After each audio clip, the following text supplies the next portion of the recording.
Sidi Cool, bonsoir. Alors, où est-ce que je suis? On va voir par là.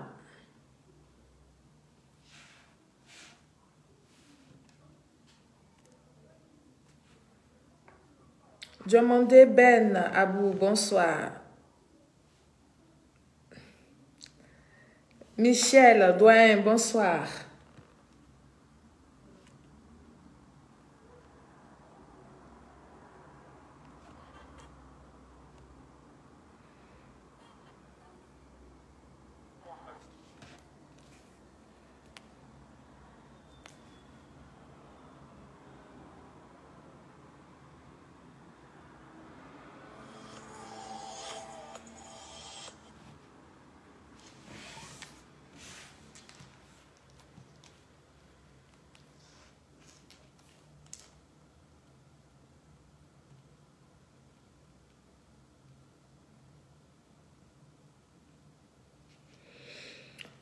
Bonsoir, bonsoir, bonsoir, bonsoir à vous tous.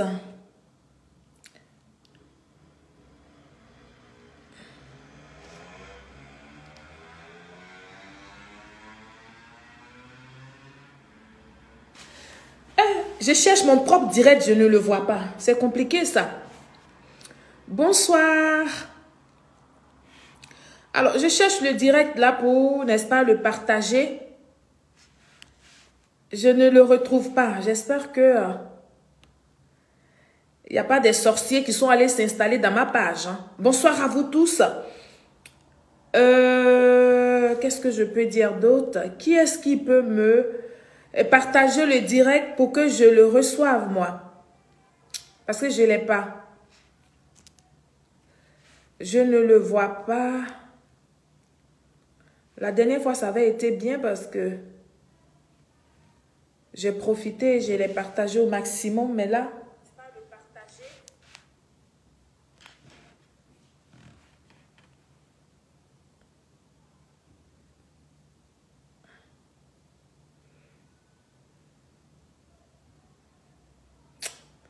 ça me fatigue.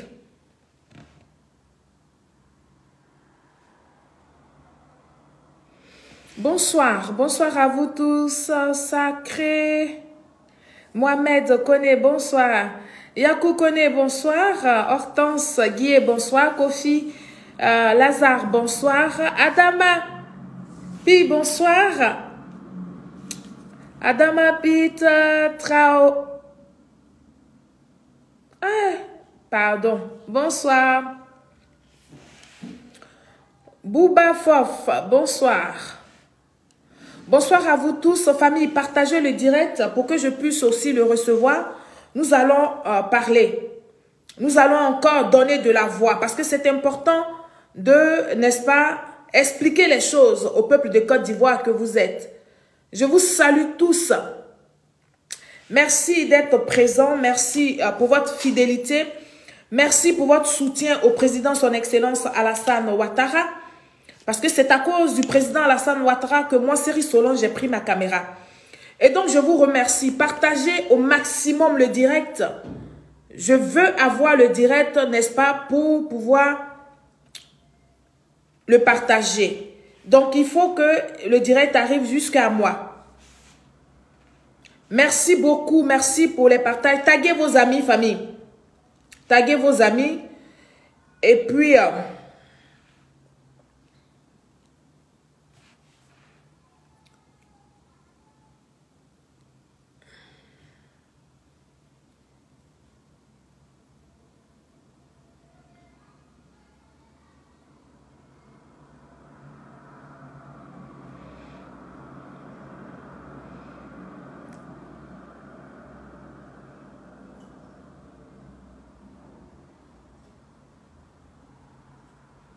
on va partager le direct.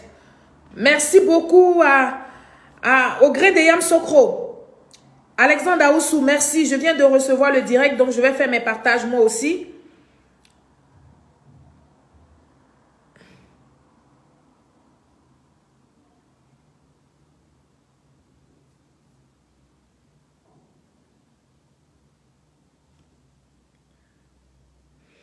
Merci, merci, merci à tout le monde. On va regarder par ici, sur le direct, il est là. Ici, il apparaît ici. On va profiter pour, n'est-ce pas, le partager avec tous ceux qui ne sont pas présents. Tous ceux qui vont prendre la vidéo en différé. Il faut le partager au maximum. Je veux que vous soyez un peu nombreux parce que vous savez, c'est la nouvelle page. L'ancienne page qui est devenue nouvelle que nous avons récupérée du main du voleur, du pirate. Et donc, cette page-là, si vous ne likez pas et que vous ne mettez pas des commentaires, Facebook ne va pas vous envoyer des notifications quand je suis en direct. Donc, il faut aller activer la cloche sur la page pour que à chaque fois que je suis en direct, vous soyez, n'est-ce pas, alertés, vous soyez prévenus. Et donc, je vous invite tous à aller liker la page et à mettre beaucoup de cœurs. Il faut mettre beaucoup de cœurs pour que, n'est-ce pas, nous puissions garder cette page-là pour nos vidéos et l'autre page aussi pour nos vidéos. Je vous remercie tous pour votre présence. Nous n'allons pas tarder, hein. Nous allons entrer dans le vif du sujet parce que c'est important. J'ai hâte de vous donner ces nouvelles-là. J'ai hâte de pouvoir instruire un tant soit peu certaines personnes qui font semblant de ne pas savoir ce qui se passe en Côte d'Ivoire. Ou même peut-être ils sont ignorants parce qu'en vérité, ils ne connaissent pas les choses, ils ne maîtrisent pas les sujets qu'ils veulent aborder. Donc là, nous allons apporter encore, nous allons partager notre petit savoir avec vous tous. Et vous allez profiter pour, n'est-ce pas,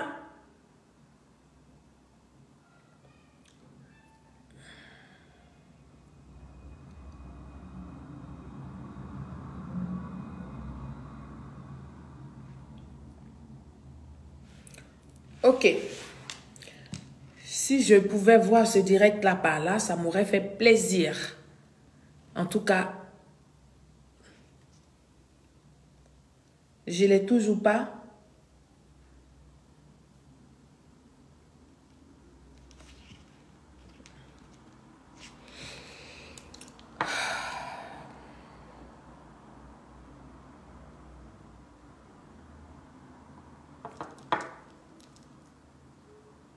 En fait, j'ai juste envie de copier le lien, enfin, pour le mettre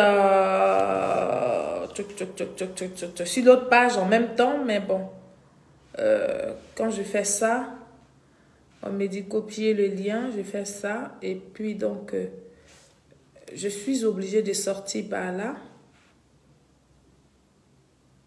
Mais non, ça ne va pas prendre ça.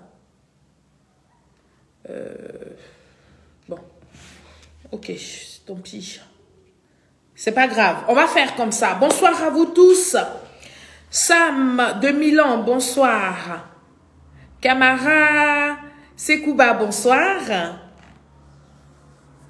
Oscar Malik, le dur, bonsoir. Kazmi Ake, bonsoir. Merci d'être là, ça fait longtemps. Bonsoir à vous tous. N'est-ce pas? Merci beaucoup. Il faut faire le maximum de partage. C'est qui ça là? Je vous en prie, je ne veux pas de publicité sur la page. Tous ceux qui mettront des publicités, je serai obligé de vous bloquer pour ne pas que vous continuiez de mettre vos publicités ici. Voilà. Je ne vais pas vous bannir, je vais juste vous bloquer s'il y a possibilité parce que je ne veux pas de publicité sur cette page-là. Vous savez que le méta est devenu compliqué. Donc, si vous avez vos publicités à faire, il faut créer vos pages. Il faut créer vos pages. Ça ne coûte rien. C'est gratuit de créer ces pages. Et comme ça, essayer de faire ces publicités. Mais moi, là, j'ai mes pages là, c'est pour informer le peuple de Côte d'Ivoire. Mes pages, c'est pour communiquer avec les Ivoiriens. Et les Africains, s'ils sont bien prédisposés, n'est-ce pas, à m'écouter. Et je vais être là toujours pour vous apporter l'information vraie. Et donc, famille, nous allons commencer ce direct-là sans plus tarder. Et ceux qui viendront vont nous prendre en cours. Grâce à vos partages, les gens vont nous prendre en cours. Et donc, ce soir, nous allons échanger. Nous allons échanger, nous allons parler n'est-ce pas, nous allons essayer d'envoyer des hommes très fortes, n'est-ce pas, à nos... C'est quoi ça? Ok, ben, j'ai pas trop compris, mais c'est pas grave. On va envoyer des zones positives à nos vaillants soldats. Donc, je vous invite, famille, à partager ce direct-là. J'arrive pas vraiment à le trouver, c'est pas grave. On va faire comme ça. Ok, on va faire comme ça. On va y aller. Zoku, Zaku, Maman. Yeah. Ah, vous aussi, vous avez les noms compliqués, hein? Ça défile vite comme ça, on peut même pas lire. Deauville, joli, bonsoir. Alors, comme je vous disais tantôt, nous allons commencer le direct et tous ceux qui arrivent nous prendront en cours. Les gens vont nous prendre en cours grâce à vos multiples partages. Ne vous lassez pas de partager les directs parce que c'est en partageant les directs que nous arrivons à sauver une seule personne.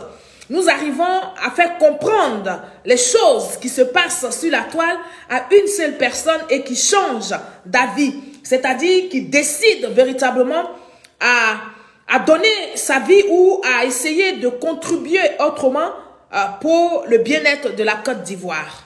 Et donc ce soir, je vais encore me faire cet exercice que j'ai l'habitude de faire à expliquer les choses. Oui, je vais vous expliquer les choses avec des éléments de preuve pour que vous compreniez.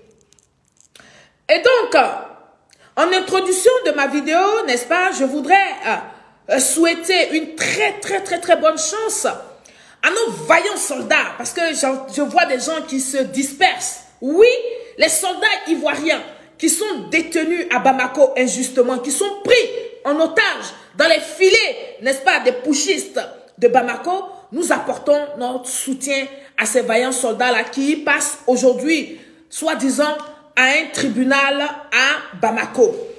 Et que nos soldats doivent comprendre que tout le peuple de Côte d'Ivoire, le peuple digne de Côte d'Ivoire, les Ivoiriens fiers de l'être, soutiennent la position, n'est-ce pas, de nos vaillants soldats. Et nous n'allons pas les abandonner, nous n'allons pas les lâcher, nous serons avec eux jusqu'à ce que le verdict de la justice de Bamako puisse prendre sa décision. Aussi, je voudrais qu'on tague ici le procureur Adou Richard, qu'on tague la justice de Côte d'Ivoire. Écrivez sur le direct justice de Côte d'Ivoire. Bonsoir mon très cher fils, mon fils de souffrance, Souleymane Sanogo. Je voudrais saluer la justice ivoirienne qui a été, je dis bien qui a été très clémente, n'est-ce pas, avec les 46 docteurs qui avaient décidé de manifester, n'est-ce pas, dans les rues d'Abidjan sans autorisation. Parce que j'ai vu des gens communiquer là-dessus sans vraiment comprendre pourquoi ces jeunes, ces doctorants-là ont été arrêtés et mis en prison. Ils ont été arrêtés et mis en prison parce que tout simplement, ils ont décidé de manifester sans autorisation. Et donc ce soir, je voudrais dire merci à la justice de Côte d'Ivoire. Oui, qui a été clémente face à nos frères qui voulaient s'adonner à une manifestation non autorisée. Et donc, il faut que tous ici nous comprenions et que nous sachions que la loi est la loi. Aussi dure qu'elle peut être, c'est la loi. Et tout le monde doit respecter la loi. Parce que dans une république, nous n'avons pas que des devoirs. Nous avons aussi la loi pour nous recadrer. Nous n'avons pas que des droits, j'allais dire. Nous avons aussi des devoirs. Et donc, la loi, même si cette loi-là, la décision de la loi ne nous convient pas, ne nous plaît pas et qu'elle est trop dure avec nous, mon fils Oshimini. Bonsoir. C'est quand même la loi. Et il faut respecter la loi. C'est de ça qu'il est question. Le président de la République de Côte d'Ivoire, son Excellence Alassane Ouattara, n'est-ce pas? Et est celui-là, oui, est bien celui-là qui donne le tempo. Mon père, celui que j'appelle affectueusement mon père, est donc celui-là qui donne le tempo de la politique ivoirienne jusqu'en 2025. C'est pas yaya. Ce n'est pas discutable ni négociable. Mais c'est ce qui est. Et tout le monde doit se soumettre à ce qui est. Ce qui est, c'est que le président de la République, son Excellence Alassane Ouattara, est celui-là même qui donne le tempo dans la politique ivoirienne. Et c'est jusqu'en 2025. Ce n'est pas avant. C'est jusqu'en 2025, jusqu'à ce que nous allions aux élections présidentielles. Alors, donc, sous le règne du président son Excellence Alassane Ouattara, la Côte d'Ivoire avance. La Côte d'Ivoire progresse et bat des records, n'est-ce pas, de développement. Il faut le reconnaître. Et pour cela, ce soir, je voudrais dire merci encore à mon père. Je voudrais dire merci au gouvernement de Côte d'Ivoire. Je voudrais dire merci au président, son Excellence Alassane Ouattara. À son premier ministre, Patrick Achi, qui veille soigneusement à ce que tous les projets, qui veille à ce que tous les membres de son gouvernement puissent, n'est-ce pas, mener ce combat-là à bon port. Oui, le combat du développement, le combat de la solidarité, le combat de l'amour fraternel. C'est de ça qu'il est question, famille. Et donc, je ne vais pas commencer ma vidéo sans vous montrer... Je vais alors, pour magnifier le président de la République, son Excellence Alassane Ouattara, vous présenter ce petit extrait de vidéo pour que ensemble nous soyons un peu, plus ou moins au parfait de ce qui se passe en Côte d'Ivoire. On va écouter ça. Je suis Alassane Ouattara. Attendez. Et beaucoup m'appellent Ado. Oh, papa. Je suis né le 1er janvier 1942 à Dibokro. Après mon master en économie, suivi d'un PhD en 1972, j'ai eu l'opportunité d'être recruté à la BCEAO, où je deviens gouverneur en 1988, et au FMI, où j'ai occupé la fonction de directeur général adjoint. Comme le témoigne mon parcours universitaire et professionnel, je suis à la fois économiste, financier et banquier. J'ai donc une bonne connaissance de l'Afrique et des mécanismes de financement du développement que j'ai mis au service de mon pays. En effet, en avril 1990, notre pays est secoué par une grave crise économique et le président Félix Houphouët-Boigny m'appelle à ses côtés. J'ai donc eu l'opportunité de travailler au quotidien avec lui en tant que Premier ministre pour sortir le pays de la crise. Je suis marié à Dominique Loubian, française d'origine et catholique. Elle est présidente de la Fondation Children of Africa, reconnue pour ses nombreuses actions en faveur des enfants déshérités. Je vais vous dire ce qui me séduit chez Alassane, et ce qui m'a séduit et ce qui me séduit toujours, c'est qu'il est profondément honnête. Honnête. Pause. Je vous montre cette petite vidéo-là juste pour rendre hommage à mon père et son épouse. C'est de ça qu'il est question. Pour rendre hommage au président son Excellence Alassane Ouattara. Famille, continuez de partager le direct massivement et puis mettez assez de cœur pour protéger cette page-là. On écoute Madame Dominique Ouattara, la première dame de la République de Côte d'Ivoire. Dans le sens moral du terme, si vous voulez. Mon épouse et moi avons 4 enfants, Draman, Loïc, Nathalie et Fanta. Les mots forts qui me viendront quand je parle de mon père, c'est la tolérance, c'est le rassemblement. J'ai beaucoup d'admiration pour ce qu'il a accompli, d'avoir autant de volonté, d'avoir autant d'acharnement sur le travail. Je suis musulman et je respecte les autres religions car je suis pour la liberté de culte, comme en témoignent les choix religieux de mes enfants qui sont chrétiens pour certains. Beaucoup se demandent pourquoi je tiens à me présenter à l'élection présidentielle. La réponse est toute simple.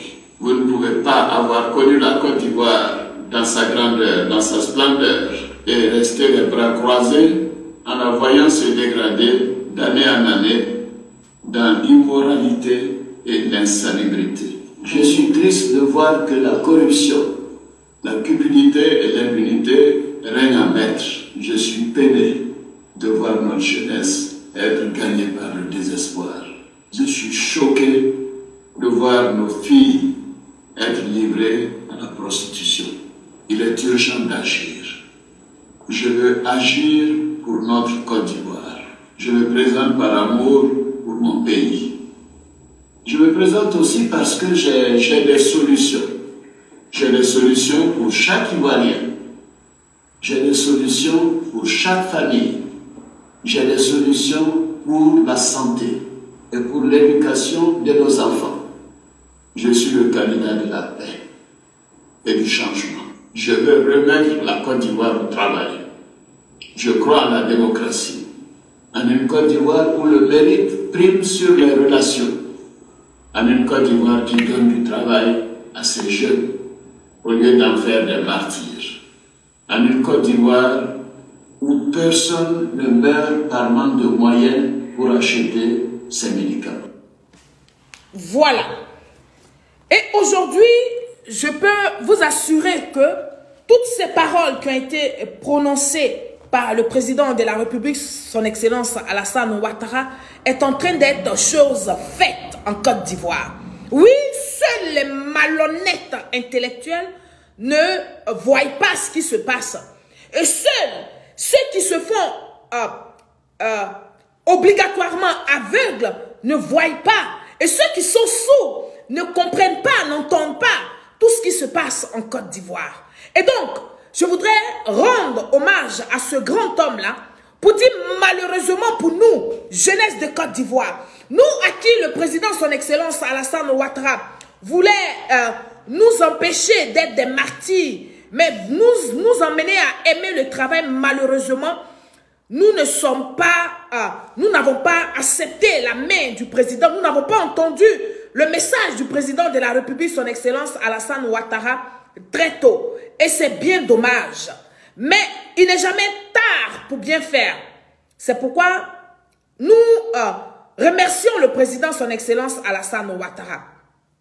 Et nous lui disons que nous sommes fiers de l'avoir comme président de la République de Côte d'Ivoire. Oui, nous allons nous acharner, nous allons l'accompagner dans tout ce qu'il est en train de faire pour la Côte d'Ivoire, pour la jeunesse et pour les femmes en Côte d'Ivoire, pour les enfants, pour toutes les familles. C'est vrai, ce n'est pas totalement visible en Côte d'Ivoire, mais nous, ce que nous savons, c'est que les choses sont en train de bouger et les choses sont en train de se mettre en place.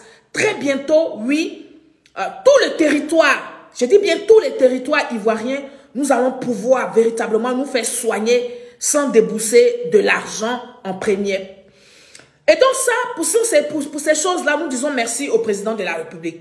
Merci à son épouse qui le soutient et qui l'accompagne dans tout ce qu'il fait.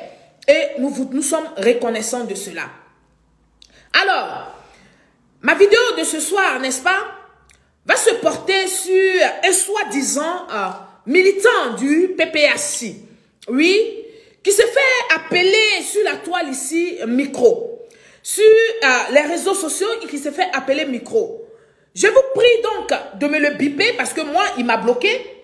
Il m'a bloqué depuis que je me suis donné l'exercice de pouvoir l'instruire. Oui, quand je dis l'instruire, c'est pas parce que je me fous de son intellect. Non, mais c'est parce que tout simplement, j'estime qu'il n'a pas les bonnes informations. C'est parce que tout simplement, j'estime qu'il n'est pas à jour. Il ne prend pas la peine de se renseigner. Il ne prend pas la peine de se cultiver. Il ne prend pas la peine de lire et d'avoir les vraies versions des sujets qu'il aborde.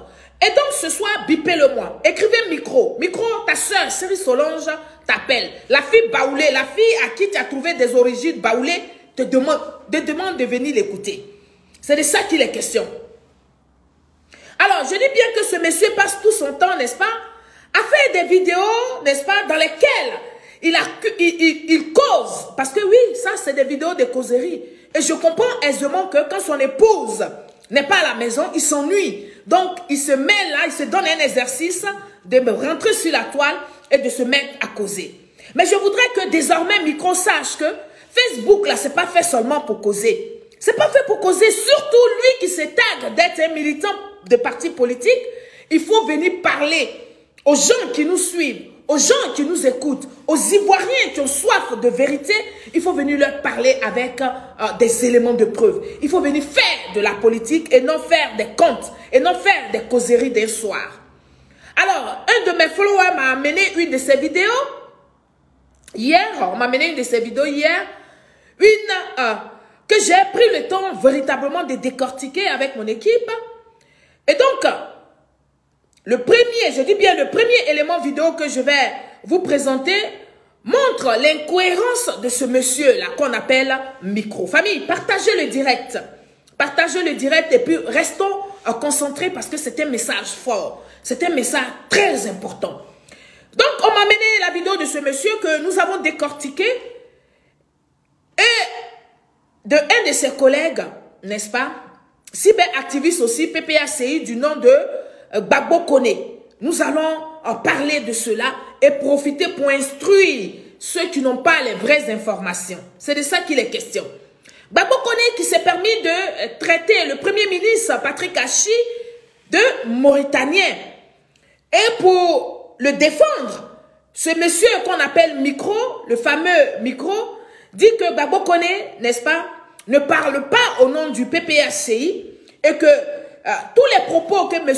Gbagbo Kone aurait utilisés à l'encontre, n'est-ce pas, du Premier ministre Patrick Achi, notre Gomelan, était à sa lui seul sa responsabilité et n'engageait personne d'autre dans le PPACI. Et donc, nous allons écouter les propos de ce monsieur Micro et puis nous allons avancer.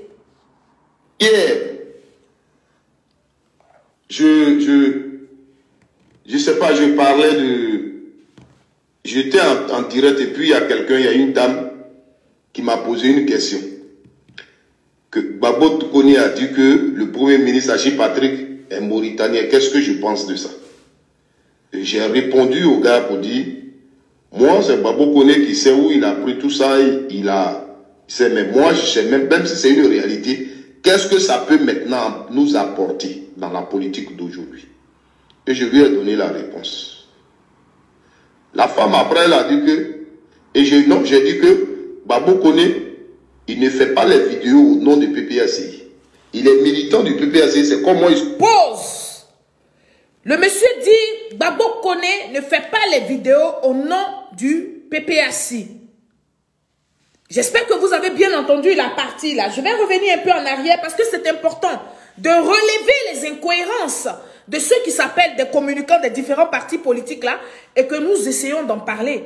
Parce que oui, sur la toile, j'ai fini par les emmener à une véritable communication, aussi nombreux qu'ils soient. Oui, la politique, être communicant des partis politiques, c'est se donner le temps de se cultiver.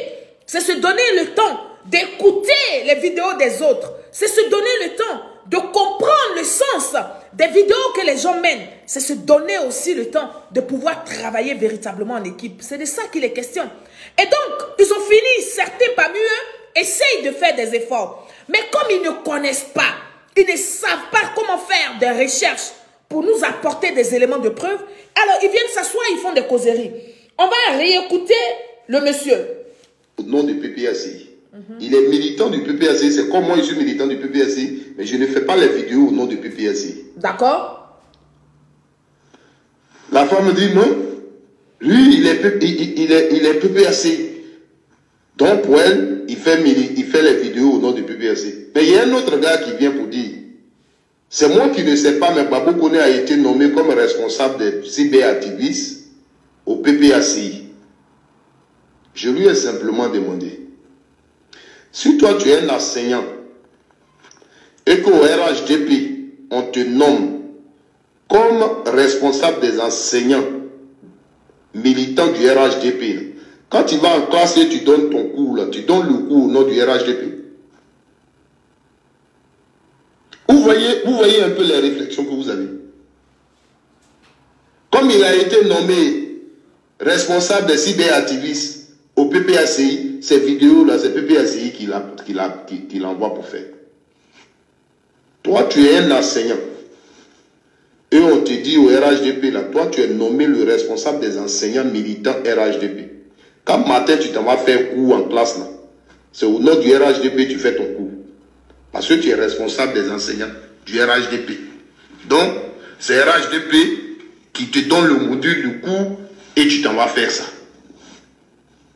Les gars, quand on vous lit, là, vous êtes allés à l'école, vous êtes quand même des intellectuels. Devant une situation, quelle que soit, quand peut-être tu te trompes, on te donne une réponse, reconnais que ce que l'autre a dit est vrai. Mais vous vous ridiculisez sans vous rendre compte. Sans vous rendre compte. Voilà. Alors, vous venez d'écouter Micro, vous venez d'écouter sa défense, vous venez d'écouter ses arguments pour, n'est-ce pas, défendre Gbagbo Koné. Alors, sans gêne, n'est-ce pas, et sans honte, je vais dire, bipez-moi les gens du PPACI, là. Bipez-les-moi, ils vont m'écouter. Je dis bien sans honte, sans gêne, n'est-ce pas?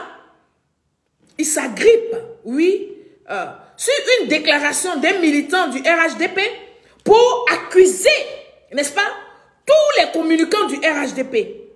Ils s'agrippent sur le message, sur les écrits d'un militant du RHDP qui lui a posé certaines questions pour pouvoir, n'est-ce pas, nous mettre dans le même sac.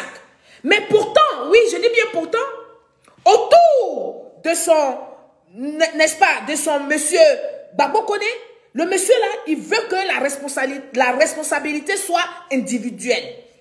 La question que j'ai à poser à ce causeur de salon public, alors pourquoi il ne s'adresse pas directement à la femme et il s'adresse aux militants du RHDP?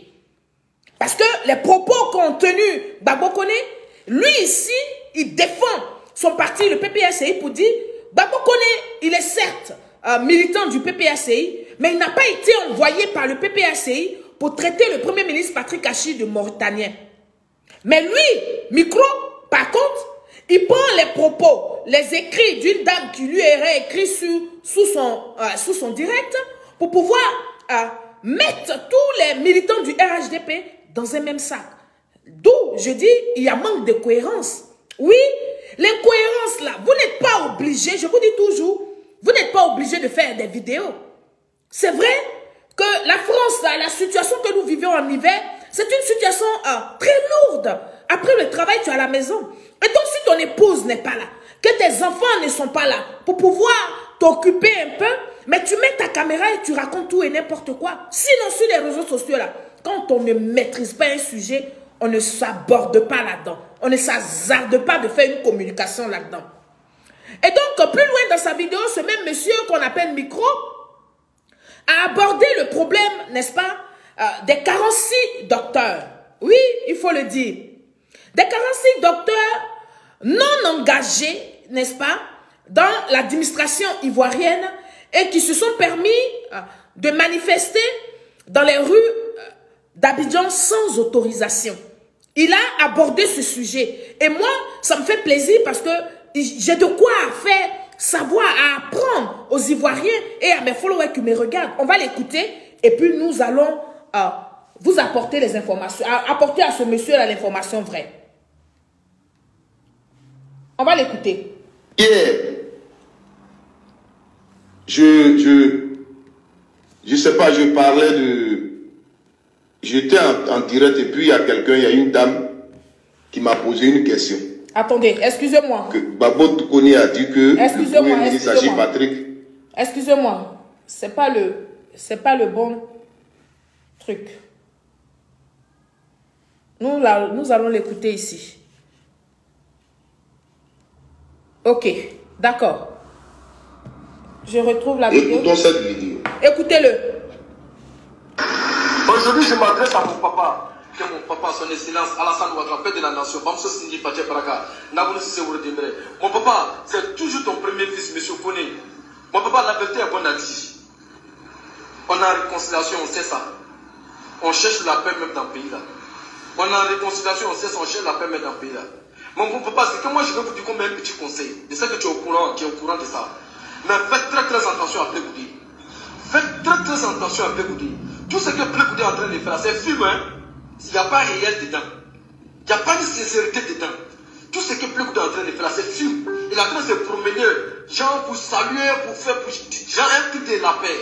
C'est vrai, c'est beau, c'est joli à voir. Mais c'est film. Mon papa, il a mis mon petit en tête. Ce qui est sorti dans le parlement là, c'est quoi? Blé-Goudé n'a pas de problème avec Bagou. Blé-Goudé occupe Bagou, mais il n'a jamais été en parlant. Il n'y a même pas une petite parole entre eux aussi. C'est une politique qu'ils ont mis en place. Allez là, Blé-Goudé, il n'a pas l'argent. Blé-Goudé n'a pas l'argent. Blé-Goudé va venir faire la même chose pour avoir un pays. Il faut faire la même chose comme PDCI. Blé-Goudé, c'est la stratégie de politique là. C'est pour venir se coller à le président. Pour se faire genre, il sait que mon papa, c'est un papa qui est gentil, c'est un papa qui est honnête là. Il va venir s'approcher à mon papa pour avoir l'argent. Vous venez d'écouter la vidéo. Elle est sur ma page. Vous pouvez aller écouter l'intégralité. Voici dans ces jours-là ce que les vidéomans du RDA vont commencer à faire. Pause. Et quand ils veulent nous manquer de respect, qu'il s'agit, ils veulent parler de nous, ils parlent de RDR. Oui, c'est voici des gens qui ont encore l'esprit revanchard. Et sinon, ils savent que depuis longtemps, le RDL n'existe plus, que nous sommes RHDP. Mais c'est-à-dire la haine qu'ils ont dedans d'eux est tellement forte qu'ils ne peuvent pas parler du RHDP en ces termes-là, en disant RHDP. Il faut qu'ils disent RDR pour que ça soulage la souffrance qu'ils ont. Il faut qu'ils disent RDR pour que, je ne sais pas, je ne les comprends pas, mais je sais que vous, peuple de Côte d'Ivoire, vous savez combien de fois ces gens-là, ils sont remontés. Vous savez combien de fois ces gens-là, ils veulent une occasion pour pouvoir mettre le RHDP à terre, pour pouvoir humilier le président, son excellence Alassane Ouattara. Nous allons l'écouter, parce que c'est important. Nous allons l'écouter. Aujourd'hui, je m'adresse à mon papa. Que mon papa, son excellence Alassane Ouattara. Pourquoi c'est parti en arrière? On cherche la paix même dans le pays là. Mon papa, c'est que moi je veux vous... Mais faites, Blé-Goudé est en train de faire, c'est dedans. Tout ce que... Un truc de la paix. Excusez-moi. C'est Blé-Goudé occupe Bagou, mais il n'a jamais été en parlant. C'est une politique qu'ils ont mis en place. Voilà. Allez là, Blé-Goudé, il n'a pas l'argent. Écoutez, hein. Blé-Goudé n'a pas l'argent. Blé-Goudé va venir faire la même chose pour avoir un pays. Il faut faire la même chose comme PDCI. Blé-Goudé, c'est la stratégie de politique là. C'est pour venir se coller à le président. Pour se faire genre, il sait que mon papa, c'est un papa qui est gentil, c'est un papa qui est honnête là. Il va venir s'approcher à mon papa pour avoir l'argent. Vous venez d'écouter la vidéo. Elle est sur ma page. Vous pouvez aller écouter l'intégralité.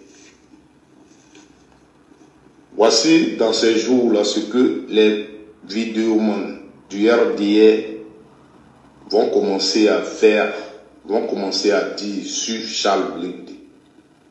Vous les abeilles qui piquez pour Charles Blé-Goudé, gardez vos piqûres. Il y a des gens sur la toile ici que vous allez piquer bientôt.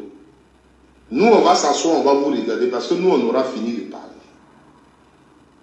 Vous pensez que là où Charles marche, là, les militants du RDA vont vous regarder? Les militants du RDA vont vous regarder dans Côte d'Ivoire. Vous pensez que les militants du RDA vont laisser Charles Blé-Goudé? Regardons le feu. Quelles que soient ses bonnes intentions, ces gens-là, vous ne les connaissez pas. Vous ne les connaissez pas.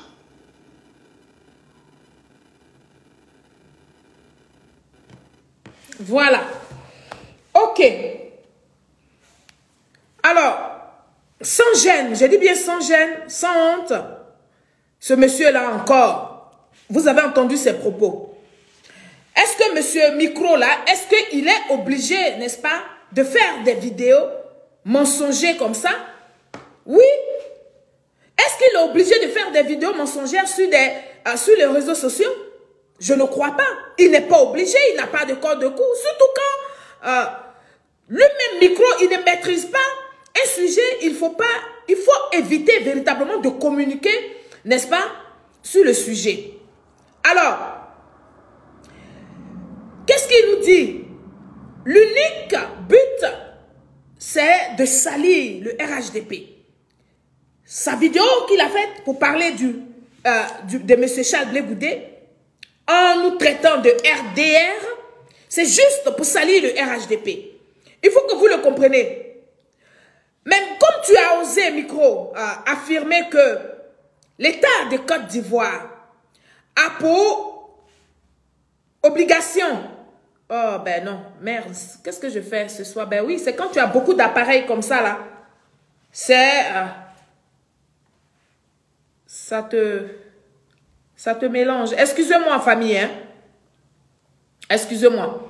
Je vais, n'est-ce pas, retrouver... Ok, c'est cette vidéo-là qui vient de faire. Alors, et donc, comme je disais, je dis sans gêne, sans honte, il s'agrippe sur une déclaration d'un seul militant pour pouvoir salir, pour pouvoir mettre tout le monde dans le même panier.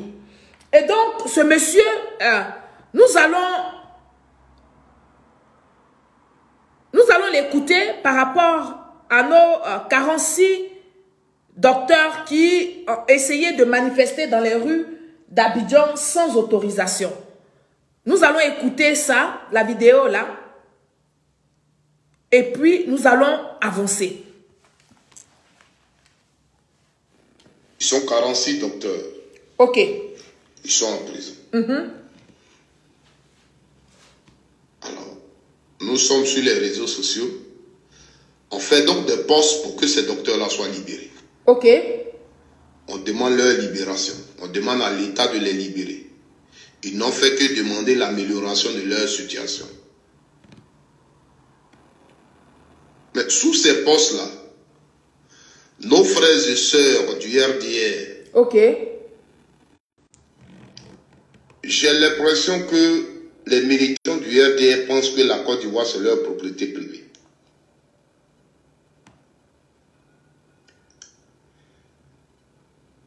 Ils ne considèrent même pas la Côte d'Ivoire comme une nation, comme un pays. Ils se fatiguent pour m'appeler. Côte d'Ivoire. Oh. Et qui se dit, je suis dans mon pays. Et quand j'ai un problème, je dois m'adresser à l'État, je dois m'adresser à mon président de la République, je dois m'adresser à mon gouvernement. Les militants du RDR pensent que c'est leur propriété privée. Oui. On peut faire un autre truc de politique, mais sachez que Alassane gère la Côte d'Ivoire. Et il est le président de tous les Ivoiriens. Ah bon? Chaque Ivoirien qui a un problème peut l'exprimer à Alassane. Ah bon? D'accord. Il n'est pas obligé peut-être de trouver la solution. Mais il y a la façon aussi d'appréhender le problème. Parce que l'État, comme j'ai l'habitude de vous le dire, l'État c'est comme un papa pour un fils. L'enfant, quand il vient dire à son papa, j'ai faim, donne-moi l'argent, je vais aller manger. Il n'oblige pas le père. Mais l'enfant, il est dans son droit de demander à son papa. Au père qui sait qu'il a des difficultés, il ne peut pas satisfaire l'enfant de savoir lui parler. C'est tout. L'État de Côte d'Ivoire a l'obligation de trouver travail. C'est de ça qu'il s'agit. Ok.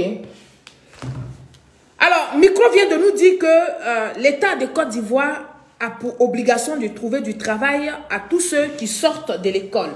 N'est-ce pas? Et donc,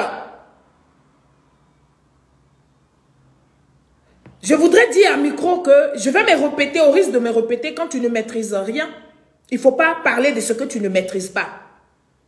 Oui, le président, son excellence Alassane Ouattara, c'est vrai, il est aussi le président du RHDP. Il est le président de la République de Côte d'Ivoire.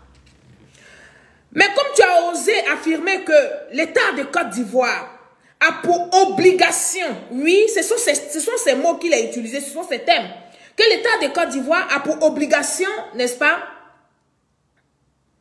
d'embaucher tous ceux qui sortent de l'université avec leur diplôme. Alors, tous les doctorats, je dis bien tous les doctorants, n'est-ce pas, qui sont sortis de l'université, est-ce que Micro sait que il y a, quand on dit doctorant, là, c'est pas ce que vous voyez, c'est pas ce que vous savez, c'est pas ce que vous pensez. Parce que beaucoup d'entre vous, je sais que vous pensez à des médecins. Non. Il y a doctorant en mathématiques.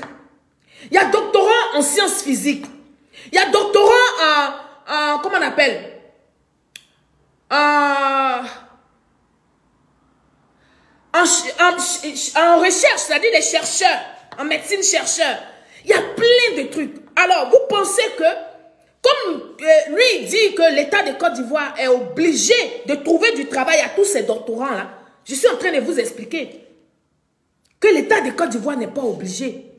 Et donc, quand je dis ça, là, pour mes propos que je vous avance, je vais vous faire parler ici, le ministre, n'est-ce pas? Je vais faire parler ici le ministre Adama Diawara, ministre de l'enseignement supérieur. Il va nous dire si l'État est obligé ou pas. Micro, il faut venir écouter, il faut te mettre à jour, c'est important. Parce que vous là, toi et ton PPSCE, le président de ton PPSCE, vous avez déjà dirigé la Côte d'Ivoire, non?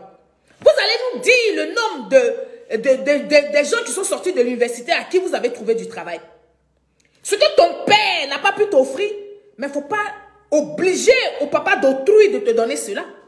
Aujourd'hui, vous reconnaissez, quand il s'agit de manifester dans la malhonnêteté, vous reconnaissez que le président de la République est le président des Ivoiriens, de la Côte d'Ivoire, de tous les Ivoiriens.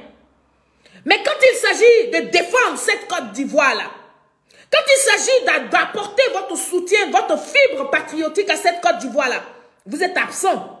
On va écouter ici le ministre de l'enseignement supérieur. Pardon. Je vais changer de...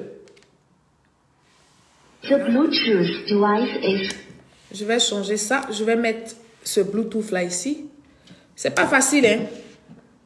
The Bluetooth device is ready to pair. Ok. The Bluetooth device is connected successfully. Voilà. On va écouter ici le ministre. Tous ceux qui obtiennent leur doctorat. Absolument pas. Dans aucun pays du monde cela existe. Absolument pas. C'est comme si on nous disait, tous ceux qui ont le BTS, on doit les recruter. Ou tous ceux qui ont un master, on doit les recruter. Ou tous ceux qui ont une licence, on doit les recruter. Non. L'État a le droit de former les citoyens, mais dire que le gouvernement est obligé de recruter tous ceux qui sont diplômés, et encore, à la fonction publique, je pense que c'est un leurre. Dans aucun pays du monde ça existe. Je vais vous remettre ça, vous allez écouter, vous allez entendre, parce qu'ils sont nombreux dans leur groupe là-bas qui disent que l'État de Côte d'Ivoire est obligé de trouver du travail à tous ceux qui sortent de l'université, tous ceux qui sortent avec leur diplôme. On va réécouter le ministre de l'Enseignement supérieur. On l'écoute ici. Tout à fait. Donc, est-ce que vous avez obligation de recruter tous ceux qui sortent, tous ceux qui obtiennent leur doctorat? Absolument pas. Dans aucun pays du monde cela existe. Absolument pas. C'est comme si on nous disait, tous ceux qui ont le BTS, on doit les recruter. Ou tous ceux qui ont un master, on doit les recruter. Ou tous ceux qui ont une licence, on doit les recruter. Non. L'État a le droit de former les citoyens, mais dire que le gouvernement est obligé de recruter tous ceux qui sont diplômés, et encore, à la fonction publique, je pense que c'est un leurre. Dans aucun pays du monde ça existe. Voilà. Micro. Le mytho. Oui, je vais dire ça comme ça. Maintenant, je vais te faire écouter, n'est-ce pas, ton mentor, M. Laurent Gbagbo, quand il gouvernait la Côte d'Ivoire. Quand on lui parlait des doctorats, quand on lui parlait des gens qui sortaient de l'université, il fallait trouver de l'emploi aux gens. Vous faites ça comme vous êtes amnésique. Vous voulez désinformer le peuple de Côte d'Ivoire. Comme vous l'avez déjà fait d'ailleurs. Comme vous l'avez fait depuis 1990. Et nous vous avons suivi massivement dans vos mensonges, par manque de connaissances. Et aujourd'hui, nous avons la possibilité d'instruire le peuple de Côte d'Ivoire. Nous avons la possibilité d'apporter les informations vraies au peuple de Côte d'Ivoire. Donc, vous n'allez plus utiliser la démagogie. Vous n'allez plus utiliser le mensonge pour pouvoir maintenir certains fragiles en captivité. Je suis là pour apporter les informations vraies. Micro, quand je finis de te faire écouter le ministre de l'enseignement supérieur de la Côte d'Ivoire, je vais te faire écouter ton mentor, M. Laurent Gbagbo. Il faut travailler. Chers amis, chers frères, mettez-vous au travail. D'accord. Celui qui veut trouver un travail de fonctionnaire aujourd'hui, il n'y en a plus. Même les fonctionnaires qui sont, on va diminuer le nombre. Pause. Micro. Celui qui veut trouver un travail de fonctionnaire aujourd'hui, il n'y en a plus. Même ceux qui sont fonctionnaires actuellement, on va diminuer. On va les diminuer. Ils vont aller au chômage. Ils vont aller faire les cabines téléphoniques. C'est si Alassane Ouattara, le président de la République, que vous là, vous voulez avoir le beurre, l'agent du beurre, le fabricant et le fournisseur. Vous voulez avoir la laitière et tout. C'est sur Alassane Ouattara que vous là, ce que vous n'avez pas pu avoir depuis votre jeunesse, depuis vos bas âges, c'est maintenant que vous voulez avoir ça à 60 ans, avec le président Alassane Ouattara, vous voulez tout avoir, parce que le monsieur fait des efforts. Vous voulez tout avoir, parce que le monsieur nous démontre et nous montre comment on dirige un pays et comment il faut aimer son peuple. On aime son peuple en créant les infrastructures pour que les gens viennent investir en Côte d'Ivoire. Quel a été, vous, votre part? Cher monsieur, je reviens en arrière parce que c'est important. Écoutez ça. Il faut travailler. Chers amis, chers frères, mettez-vous au travail. Celui qui veut trouver un travail de fonctionnaire aujourd'hui, il n'y en a plus. Même les fonctionnaires qui sont, on va diminuer le nombre, parce qu'il y a déjà trop de fonctionnaires. De toutes les façons, nous sommes 20 millions aujourd'hui. Le gouvernement ne peut pas embaucher 20 millions de personnes. Il faut chercher du travail ailleurs. Voilà. Micro, voici les propos de ton mentor, M. Laurent Gbagbo.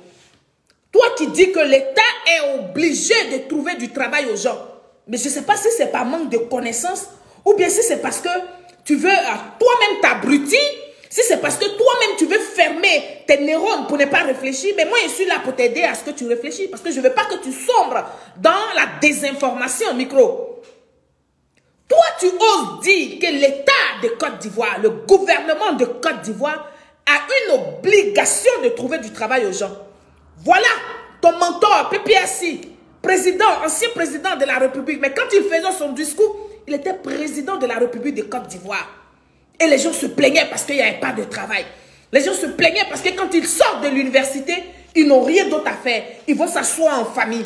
Gbagbo Laurent leur dit, il faut chercher du travail ailleurs. Parce qu'à la fonction publique, il n'y a plus de place. Ceux même qui sont déjà dans la fonction publique, là, on va les diminuer parce qu'ils sont assez. Micro, vous pensez que votre démagogie des années, il y a 10 ans en arrière, là, ça peut prendre encore les Ivoiriens, ça ne peut pas prendre les Ivoiriens. Tant que les Ivoiriens ont serré sur la toile, ça ne va pas prendre les Ivoiriens. Donc arrête de désinformer. Et je t'invite toi-même à t'informer, ça va te faire du bien. Il faut te cultiver, micro. Avant de venir t'asseoir pour parler, c'est vrai, tu t'ennuies, mais il faut donner quand même le minimum d'informations vraies. Famille, est-ce que vous avez entendu cela? Alors, quand je finis de montrer, de dire à micro que le ministre de l'enseignement supérieur a clairement dit l'État de Côte d'Ivoire, ce n'est pas une obligation. Dans aucun pays du monde, on embauche tous ceux qui sortent de l'université, dans aucun pays du monde. Alors, je vais aussi dire à micro que le nombre de docteurs qui étaient recrutés au temps de M. Laurent Gbagbo à la fonction publique était de 167 docteurs. Oui. 167 embauchés par an. J'ai dit bien 167 par an. Mais sous le règne du président, son excellence Alassane Ouattara, famille, mettez les cœurs pour le Prado. Mettez assez de cœurs. Les gens ne pourront pas saluer le président de la République parce que nous avons des preuves. Parce que le président de la République a travaillé véritablement. Parce que le président de la République, quand il dit, il fait. Oui, sous le règne du président, son excellence Alassane Ouattara, les embauchés, ceux qu'on embauche par an, c'est entre 450 et 600 personnes, pardon.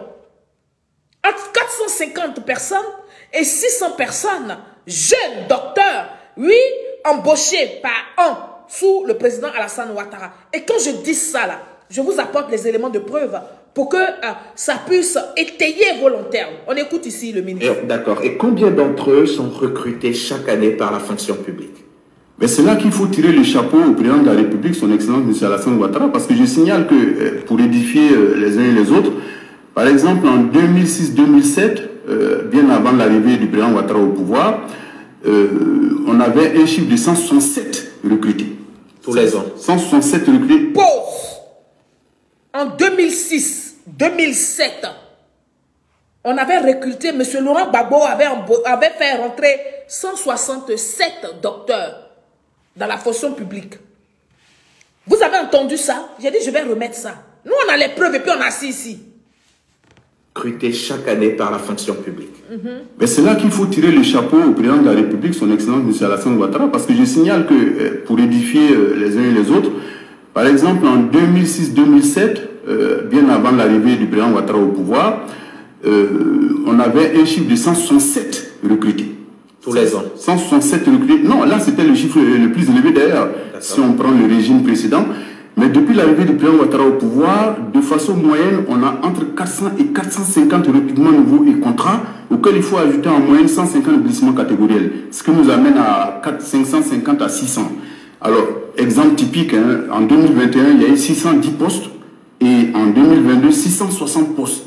Je peux vous assurer, ça évolue. Ah oui, je peux vous assurer que nous battons le record parce qu'il y a des pays de référence en Afrique de l'Ouest qui ne recrutent que entre 100 et 150 docteurs chaque année. La Côte d'Ivoire bat absolument le record. D'accord. Est-ce que vous avez entendu ça, chers Ivoiriens? Mettez les cœurs pour le Prado. Mettez les cœurs. Je veux voir plein de cœurs pour le Prado et puis je continue. Sinon, je m'arrête là. Mettez les cœurs pour le président, son Excellence Alassane Ouattara. Parce que ceux-là, ils sont en train de faire croire aux gens que les gens ne sont pas embauchés quand ils sortent de l'université. Que les docteurs là n'ont pas de boulot. Je vous remets ça. On va écouter ça ensemble. D'accord. Et combien d'entre eux sont recrutés chaque année par la fonction publique? Mais c'est là qu'il faut tirer le chapeau au président de la République, son Excellence M. Alassane Ouattara, parce que je signale que pour édifier les uns et les autres, par exemple en 2006-2007, bien avant l'arrivée du président Ouattara au pouvoir, on avait un chiffre de 167 recrutés. Tous les ans. 167 recrutés. Non, là c'était le chiffre le plus élevé d'ailleurs, si on prend le régime précédent.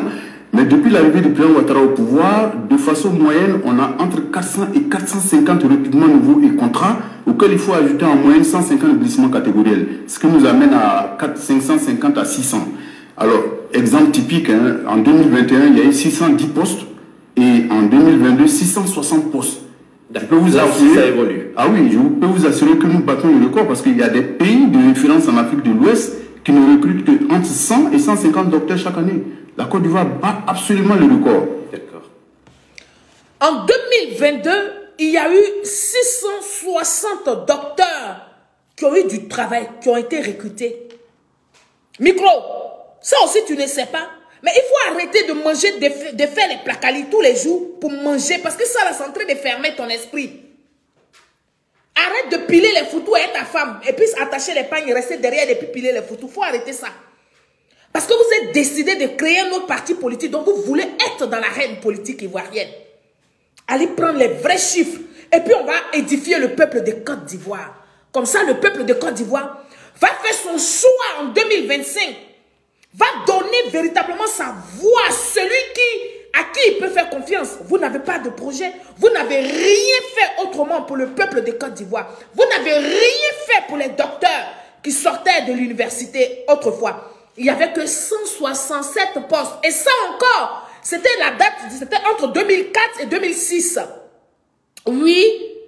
Mais sinon, les autres années là, parce que M. Laurent Gbagbo a pris le pouvoir en 2000, les autres années là, combien de fonctionnaires, combien de docteurs vous avez mis dans la fonction publique? On peut faire le point, on peut faire le bilan pour comparer les choses. Et donc, mes chers followers, voici comment la jeunesse de Côte d'Ivoire, la jeunesse étudiante, était traitée sous M. Laurent Gbagbo. Je vous invite à suivre avec moi, n'est-ce pas, cette petite vidéo-là, qui fait pitié d'ailleurs. C'est tout. Nous on a vu, ici là, nous on avait dit que ouais, les autres sont passés, c'est pas ça. Mais c'est que nous on voit aujourd'hui là. Ceux-là, ils sont en train de parler de Bédié. Nous on avait dit que les Bédié n'étaient pas bons. Nous on avait dit que Guéhi Robert n'était pas bon. Ce que nous sommes en train de voir aujourd'hui là, écoutez-les. Ancien là, donc c'est clair, il faut que les gens comprennent ça. Nous là, on a compris maintenant qu'on s'est révolté ici pour rien. Maintenant c'est ancien on veut parce que nouveau là ça paye pas. Il n'y a pas de salaire dedans, nous on comprend rien, les gens même ne travaillent pas. Avant même on travaille, on mange, on dit que c'est pas bon. Mais aujourd'hui là même là, on voit rien. Chômage technique. En Europe, les ont payé, mais ici, là, tellement que les gens sont assis, qu'avec cacao, ils ont pris l'argent que nos propres paysans, lui, pour avoir, ils ont pris cet argent, ils sont allés bouffer. Ils ont dépensé, ils ont fait de n'importe quoi. Ils ont pris pour entretenir les jeunes qui habitent, on les voit dans les RAF4 partout. Mais en ce moment, quels sont... Pause!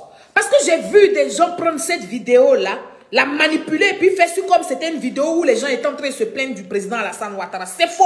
Quand vous attendez RAF4, vous comprenez tout de suite que c'est sous le pouvoir du président M. Laurent Gbagbo, ancien président de la Côte d'Ivoire. Je reviens en arrière. C'est important.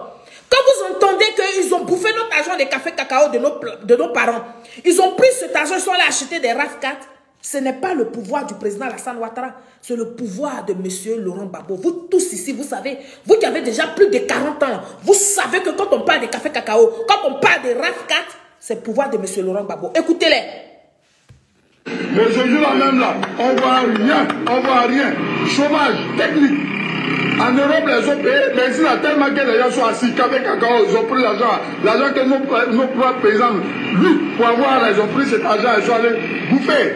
Ils ont dépensé, ils ont fait de n'importe quoi. Ils ont pris pour entretenir les jeunes qui habitent, on les voit dans les RAF4 partout. Mais en ce moment, quels sont ceux qui sont les agriculteurs? Puis on est là, on souffre, on dit ça va changer, mais ça ne change pas.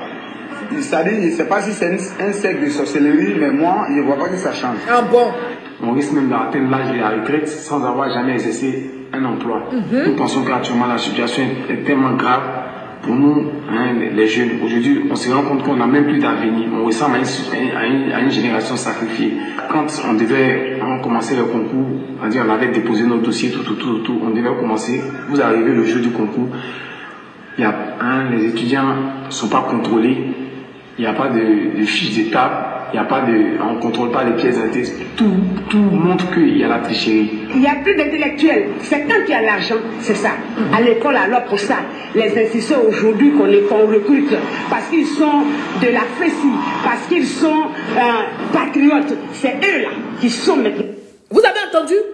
Les enseignants qu'on recrute aujourd'hui parce qu'ils sont de la FESI, parce qu'ils disent qu'ils sont patriotes, c'est ceux-là qu'on recrute. Ça là, c'est pas autant de Alassane Ouattara. Non, c'est autant de M. Laurent Gbagbo. Coupez la vidéo, découpez les petites parties là. Envoyez ça dans une boîte de micro. Parce qu'il m'a bloqué. Envoyez-lui vidéo là, il va entendre. Lui qui parle de l'État de Côte d'Ivoire est obligé de trouver du travail à tout le monde, à embaucher tous les docteurs. C'est micro qui dit ça. Bon, ça là, comment on va appeler ça? Quand tu vas parler, on va dire que tu as mal parlé. Quelqu'un même qui veut faire une vidéo comme ça pour dire que l'État de Côte d'Ivoire est obligé là, il ne va même pas se renseigner. Il ne va même pas regarder un peu le parcours de son président qui suit là, de son leader qui suit, son fétiche qui suit là, a déjà gouverné la Côte d'Ivoire.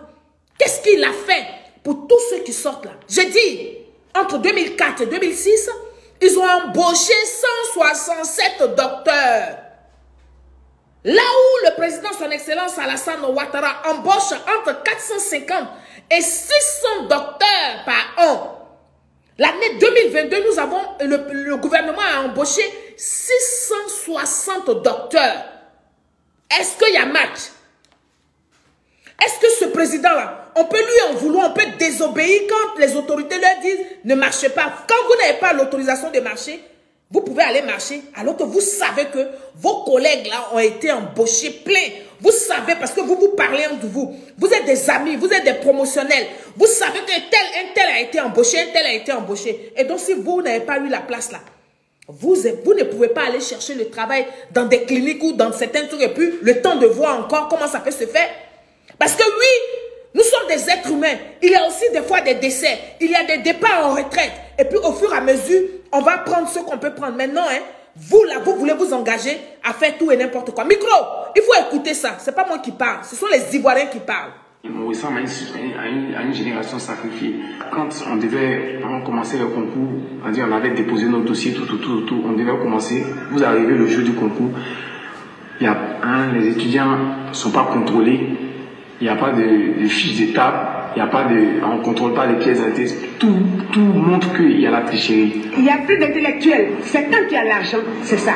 À l'école, alors pour ça, les institutions aujourd'hui qu'on recrute, parce qu'ils sont de la FESI, parce qu'ils sont patriotes, c'est eux là qui sont maintenant dans les écoles. Ce n'est plus la discipline d'avant, mais c'est le camp fessiste, c'est l'esprit fessiste, c'est l'esprit, je ne sais pas si c'est patriotiste, mais vraiment, c'est du n'importe quoi.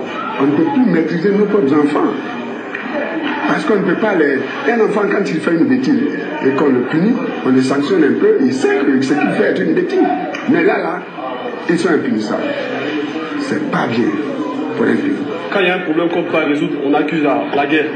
Voilà. Personne ne veut rien faire parce qu'on dit que c'est la guerre. Pause. Quand il y a un problème, qu'ils sont incapables, ils disent c'est la guerre. C'est pas moi qui dis ça. Ce sont les gens au temps de M. Laurent Gbagbo, ceux qui sont sortis à leur diplôme puis n'ont pas eu de travail là. Ce sont eux qui parlent. Famille, partagez le direct. Partagez le direct. Les gens du PPACI qui font exprès puis ils sont assis sur leurs oreilles, sur leur esprit là. On va les délivrer. L'heure de la délivrance est arrivée. C'est de ça qu'il est question. On écoute ici les Ivoiriens pleurer leur sort au temps de M. Laurent Gbagbo. Pas de travail. Il y a trop de jeunes qui traînent dans les rues. Bon, comme la plupart d'entre nous aussi, ça donne à la drogue, à les filles, la prostitution. Donc, moi, je suis à Tokoubé. Je sors aussi, je vois souvent des cas comme ça. C'est très fréquent ici, quoi. Aujourd'hui, en Côte d'Ivoire, celui qui a un diplôme, c'est la porte ouverte aux cabines téléphoniques, aux petits métiers. On nous dit que l'école est devenue gratuite. L'école est devenue plus chère qu'au temps du président Bédié, plus bas du temps du PDCI. Les inscriptions qu'avant on faisait dans les lycées à 2500, maintenant c'est plus de 5000. Le 5000, on est passé à 10 000. Où allons-nous? Pendant qu'on nous parle d'école gratuite, on fait comment? Et puis l'école gratuite, les élèves vont aller où? Parce que lorsqu'on fait le bilan au niveau des constructions d'établissements, à l'heure de la refondation, c'est bas. Et puis, au niveau des résultats, à nos différents examens concours, pendant 50 ans d'indépendance, c'est sous la refondation que la Côte d'Ivoire a connu son taux le plus bas de réussite, avec 24% l'an dernier. Où allons-nous? Nous voulons un changement total en Côte d'Ivoire. On est fatigué du tout, très fatigué. Tout le monde crie, même les fous, ils crient. C'est la merde. Là, on dit payer tant, payer tant. Il y en a même qui payent, ça va pas. On va à l'école. À l'école, il faut payer le COGES. Paye COGES. Non seulement tu payes le COGES, tu vas payer encore. Tu vas payer encore les coûts de l'appartement. Tu payes ça encore. Après, on dit non, pour avoir le Congo, paye tant. Il y en a même, ils vont payer. Ils n'ont pas ça. Alors qu'on disait que l'école sera gratuite pour nous. On applaudit aujourd'hui. C'est payé à l'école, payé à l'école, qu'on fait avec moi. Trop, c'est trop. Trop, c'est trop. Trop, c'est trop. Trop, c'est trop. Ça, c'est au temps de M. Laurent Gbagbo. Envoyez la vidéo là à micro. Il va savoir ce qui se passe. Que l'État de Côte d'Ivoire est obligé d'embaucher tous les docteurs. Depuis quand tu as vu ça? Depuis quand tu as vu ça? Les docteurs là, Gbagbo Laurent dit que ils n'ont qu'à aller chercher du travail ailleurs. Ils n'ont qu'à aller chercher du travail ailleurs. Ils n'ont qu'à aller faire les cabines téléphoniques. Ils n'ont qu'à aller faire... ils n'ont qu'à aller où ils veulent. Mais ils n'ont qu'à aller chercher du travail ailleurs. Parce que lui, Gbagbo Laurent, là, il va diminuer même ceux qui étaient à la fonction publique. Micro, tu étais où? Parce que quand je regarde ta figure, là, tu n'es pas un enfant de 30 ans. Gbagbo Laurent gouvernait, là, tu étais déjà né. Tu avais déjà les nerfs comme moi ici. Tu étais où pour dire à M. Laurent Gbagbo que... tu es le papa de tous les Ivoiriens. Il faut que tu trouves de travail au docteur. Tu étais où? Et donc, c'est que vous n'avez pas pu dire à M. Laurent Gbagbo. Là où vous n'avez pas osé, à cause de ce qu'on vous donne beaucoup de chances, à cause de ce que tout a évolué terriblement, vous pensez que vous avez le droit de demander avec brutalité, avec violence au président de la République, son Excellence Alassane Ouattara. Je suis même surprise quand il dit que c'est le président de la Côte d'Ivoire, c'est le président de tous les Ivoiriens. Ah bon? Vous n'avez pas dit qu'il n'est pas président. C'est pas vous là qui êtes allé faire CNT. Vous n'avez pas dit que vous ne reconnaissez pas son pouvoir. Toi, micro, tu dis que tu ne reconnais pas son pouvoir. C'est pour ça que tu es assis en Italie là-bas. Tu dis que tu ne rentres pas en Côte d'Ivoire tant que c'est lui qui est au pouvoir. Alors toi, tu ne rentres pas en Côte d'Ivoire, mais tu peux revendiquer pour les gens, pour ceux qui sont en Côte d'Ivoire. Tu as vu ça où ça? Votre haine va vous consumer. Mes familles, dites à micro. Voici encore un extrait vidéo dans lequel le président, son excellence Alassane Ouattara, le président de la République de Côte d'Ivoire, mon père, n'est-ce pas, nous informe qu'il y avait plus de 250 000 diplômés sans emploi en Côte d'Ivoire. Je répète, le président, son excellence Alassane Ouattara, il nous informe qu'il y avait plus de 250 000 diplômés sans emploi qui étaient obligés de faire des cabines téléphoniques. Comme je le disais tantôt, on va écouter ici le père de la nation, le digne fils, l'héritier incontestable du président, son excellence Alassane, et du président Feu Félix Houphouët-Boigny. On écoute ici. Mes chers compatriotes, j'ai eu la chance d'avoir des diplômes qui m'ont conduit de mon Dimokro natal aux plus grandes institutions régionales et internationales. Mais aujourd'hui, un jeune qui a fini ses études, peut-il en espérer autant? Il y a quelques semaines, j'ai rencontré Fabrice Bi, titulaire d'un BTS en finance comptabilité. Tous les matins, il se prépare, prend son sac, dans lequel il prend soin de ranger tous ses téléphones portables, avec un grand nombre de batteries bien chargées. Vous l'aurez.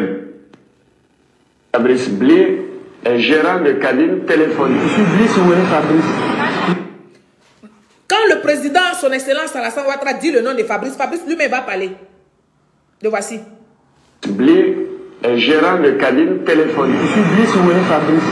Je suis titulaire d'un brevet de technicien supérieur, BTS, option finance comptabilité. Très bien.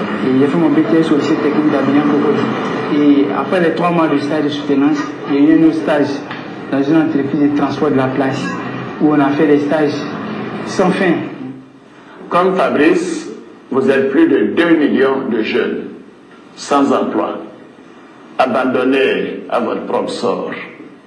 Parmi vous, plus de 200 000 gérants de cabines sur l'étendue du territoire.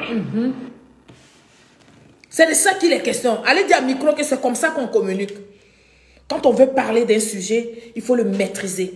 Il faut boire le sujet pour venir parler à son peuple, pour venir parler aux followers. Oui, parce que les Ivoiriens ont soif de vérité. Les Ivoiriens n'ont plus besoin des démagogues. Les Ivoiriens n'ont plus besoin... Parce que tout ça là, on a vécu ça déjà avec vous. Et on sait où s'emmener la Côte d'Ivoire et son peuple. C'est de ça qu'on parle. Donc tu ne vas pas venir dire que le président, son excellence Alassane Ouattara, est le président et le papa de toute la Côte d'Ivoire. Donc il doit trouver du travail à tout le monde. C'est impossible. Il n'y a aucun pays au monde entier où tous ceux qui sortent de l'université sont tout de suite embauchés. Ont tout de suite du travail à la fonction publique. Il n'y a aucun pays dans le monde. S'il y en a un seul, donnez-moi le nom de ce pays-là.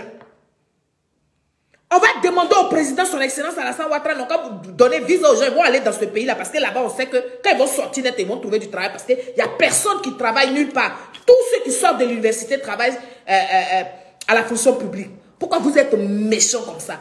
Pourquoi vous pensez que vous pouvez obtenir des voix dans le mensonge? Ça, c'était avant. Parce que je dis avant, hein, les gens n'avaient pas la possibilité de faire des recherches pour venir vous contrarier, pour venir vous sortir vos contre-vérités. C'est de ça qu'il est question. C'est de ça qu'il s'agit en ce moment-là, actuellement là. Si vous venez vous asseoir sur les réseaux sociaux, mettez dans votre petite tête là que la fille du Prado est là. Donc ne venez pas faire sortir des bêtises. Ne venez pas faire sortir des âneries. Ne venez pas faire sortir des conneries. Oui, les Ivoiriens n'ont plus besoin de ça. Peuple de Côte d'Ivoire, nous allons continuer pour que vous compreniez mieux. Et donc encore plus loin dans sa vidéo, Micro a fait allusion au cas d'un Ivoirien, oui, qui a subi l'ivoirité à cause de son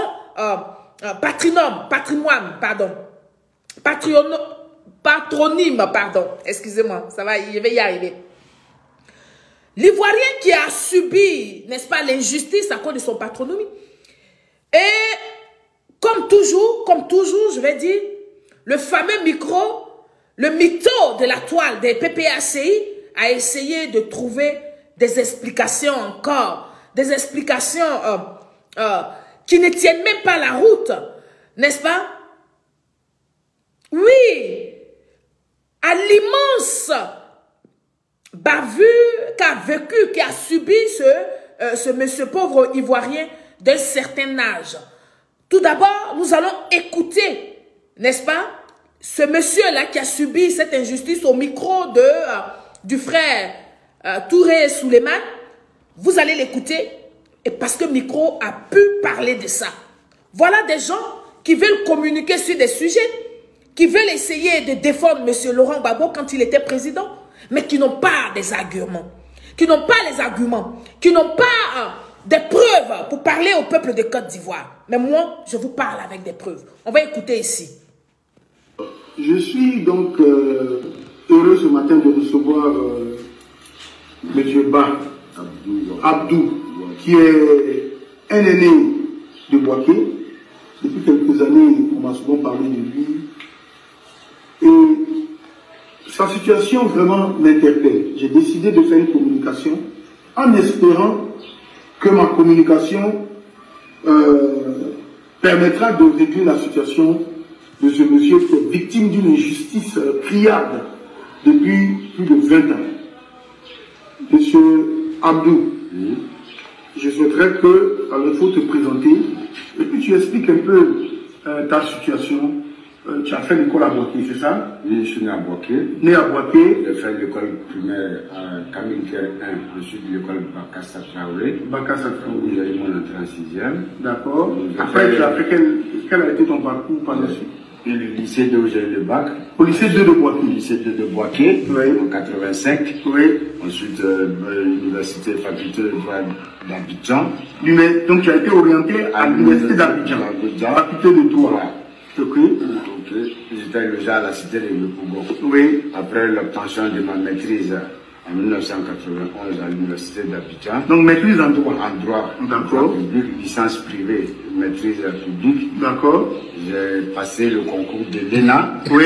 En 1998. D'accord. Que j'ai obtenu. Donc tu as été admis au concours de l'ENA. En 1998. Magistrature, c'est ça? Magistrature. Merci bien, monsieur.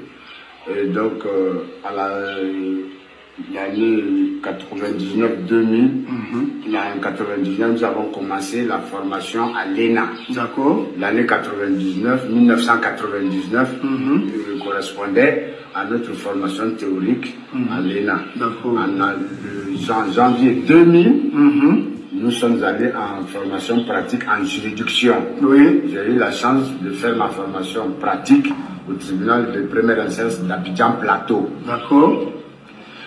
À la fin de l'année 2000. Donc ça c'est ça. Quand est-ce que vous avez fini l'ENA? En fin 2000. En fin 2000. Vous avez fini l'ENA. En décembre 2000, nous avons fini l'ENA. D'accord. Voilà. En 1999, étant en formation théorique. Oui. À l'ENA, parce que ça nous prend une année. Oui. La première année, elle est formation théorique, ça c'est au sein de l'ENA. La deuxième année, ça c'est la formation pratique au sein des tribunaux. D'accord. Donc en année, à la fin, en janvier 2000, oui. Nous sommes allés en juridiction. Moi j'ai été affecté au tribunal du Plateau pour ma formation pratique, mon stage. Ok. Et cette année a correspondu à l'arrivée du général l'avènement de Guy Robert au pouvoir, suite au coup d'État dont a été victime M. Dédié. D'accord. J'ai fini ma formation pratique avec, sous le régime Guy Robert, vers la fin de l'année 2000, il y a eu le coup d'État où il y a eu des événements politiques en Côte d'Ivoire et qui a favorisé l'avènement de Gbagbo Laurent. Président Gbagbo. Président Gbagbo Laurent. N'étant pas inquiet outre mesure, nous attendions toujours nos affectations dans les juridictions. Le 18 septembre 2001, oui. À la veille, nous avons été contactés par la chancellerie, c'est-à-dire le ministère de la Justice. D'accord. Comme quoi nous devions nous retrouver. C'est-à-dire toi et tous tes amis admis à l'ENA. La promotion de magistrat. D'accord. Dont je fais partie. étions convoqués au ministère de la Justice pour prendre notification de nos lieux d'affectation. D'accord. Dans la salle de conférence. Excusez-moi, famille. Où la notification a été faite individuellement aux personnes présentes. Pause. On y va. À n'avoir pas été appelé pour une notification de nos lieux d'affectation. D'accord. Nous avons demandé... Ils ont demandé qui n'a pas été appelé. Le ministre. C'était quel ministre? Vous l'avez signé. Il était ministre de la Justice sous le régime Gbagbo. C'était le premier ministre de la Justice du régime Gbagbo. Et à l'époque, c'était M. Afin Guessan qui était le premier ministre. D'accord. Et après ça, donc quand il a demandé qui n'a pas été appelé, vous avez dit... On a levé les mains, il s'est trouvé que nous étions une dame et moi, Abdou Abouba. Les responsables nous ont fait savoir qu'il y avait un problème technique, de logistique, et que ça ne durerait pas de nous rendre, la dame et moi, à la direction des services judiciaires pour prendre notification de nos lieux d'affectation. Sur ce, le lendemain, nous nous sommes rendus à la direction des services judiciaires. Nous avons été reçus par le sous-directeur des services judiciaires.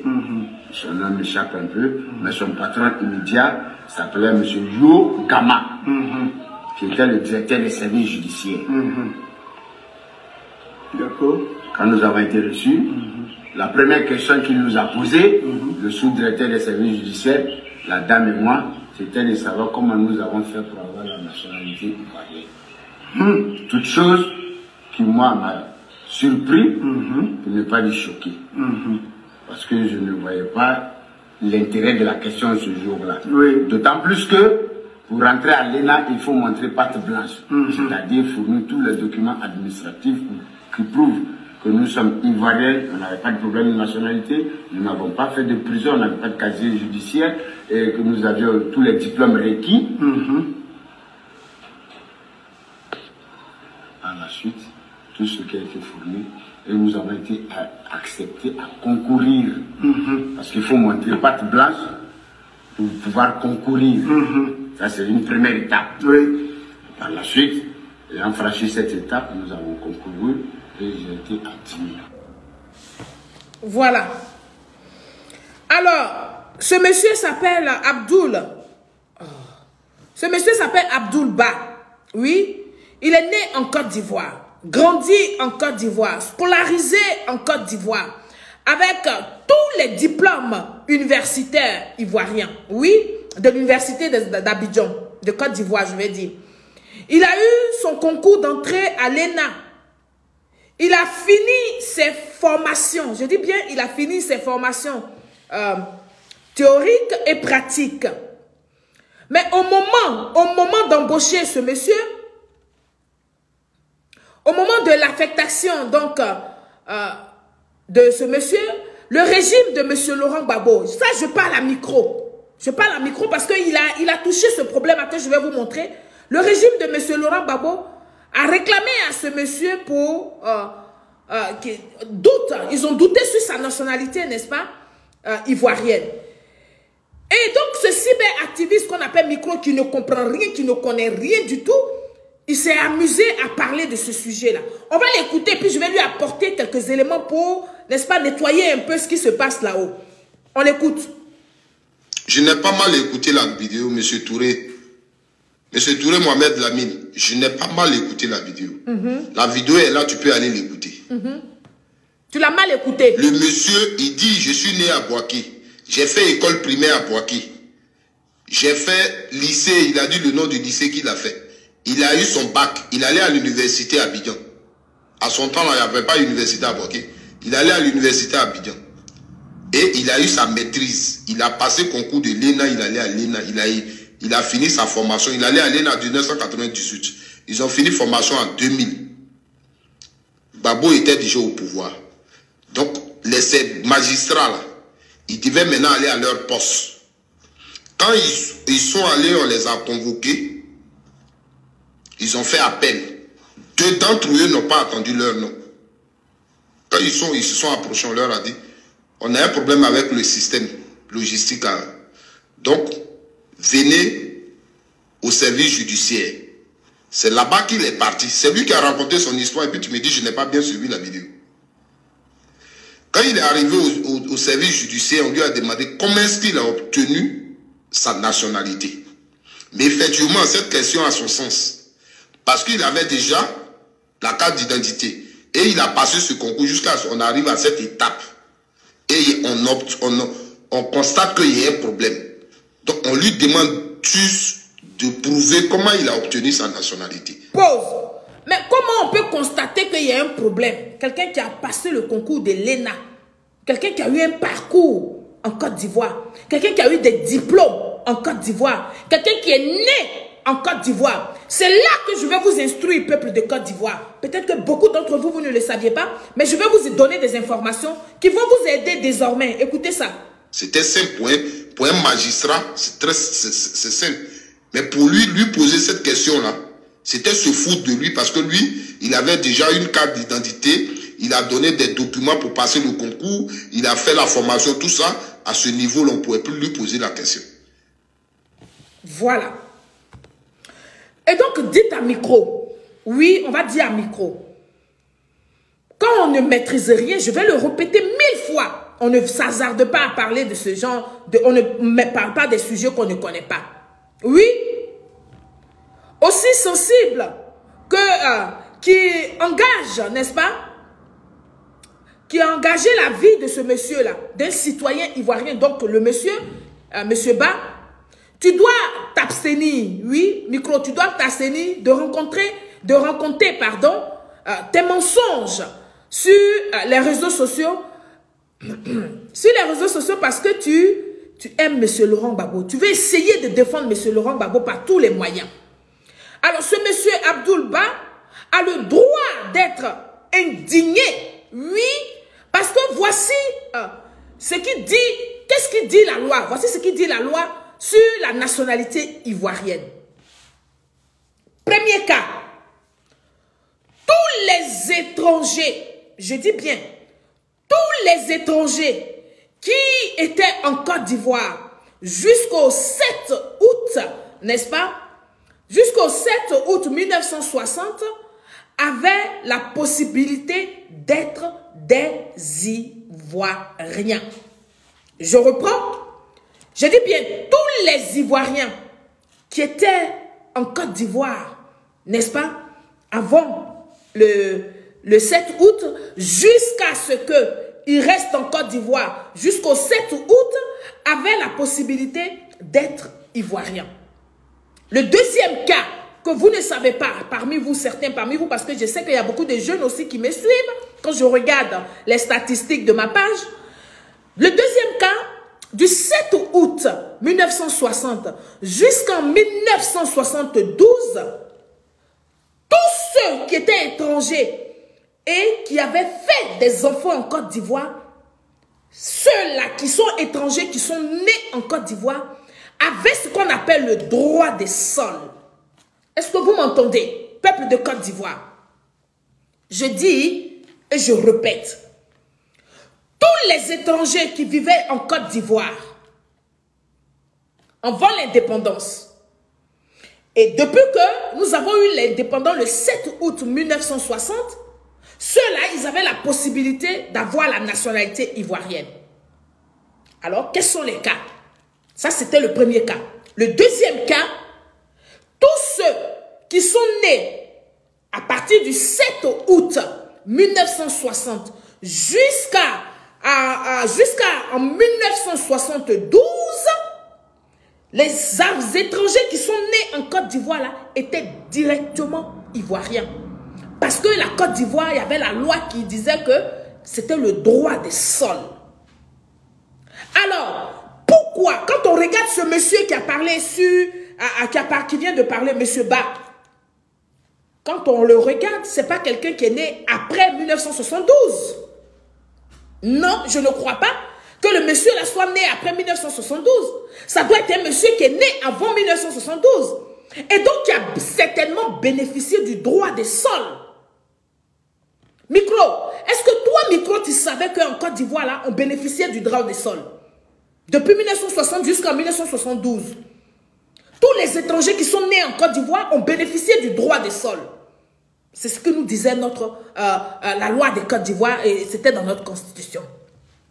Alors, tout simplement, ce qui veut dire que toutes les personnes que je disais tantôt, nées en Côte d'Ivoire avant la date de 1972, tous ceux-là étaient ivoiriens, sans même discuter, sans même à savoir, sans même à comprendre quoi que ce soit.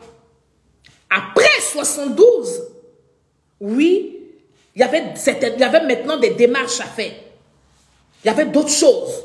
Mais tous ceux qui sont nés avant 1972, tous ceux-là, tous ces étrangers-là, sont ivoiriens parce qu'ils ont bénéficié du droit de sol. J'insiste là-dessus. Pour que vous, les étrangers qui êtes nés avant 1972, vous ne puissiez pas vous laisser distraire. Parce que les gens connaissent vos parents. Parce que les gens savent que vos parents sont des étrangers en Côte d'Ivoire. Mais vous, vous êtes nés en Côte d'Ivoire. Vous, vous êtes nés avant 1972. Donc, vous êtes des Ivoiriens comme moi, Série Solange, qui suis née en 1973.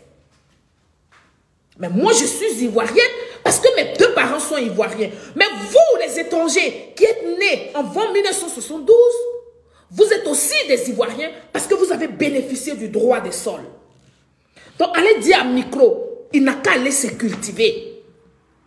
Allez dire aux militants du PPACI, ceux qui se disent les opposants des Côte d'Ivoire, ils n'ont qu'à instruire leurs suiveurs pour que les suiveurs comprennent dans quoi on est, dans quoi la Côte d'Ivoire était. Parce que je les vois beaucoup en train de chasser, en train de malmener les étrangers sous prétexte qu'ils sont étrangers. Oui, ils sont étrangers, mais ils sont nés en Côte d'Ivoire pour la plupart.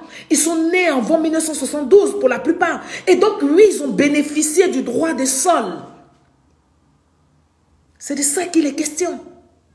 Ils ont bénéficié du droit des sols, messieurs.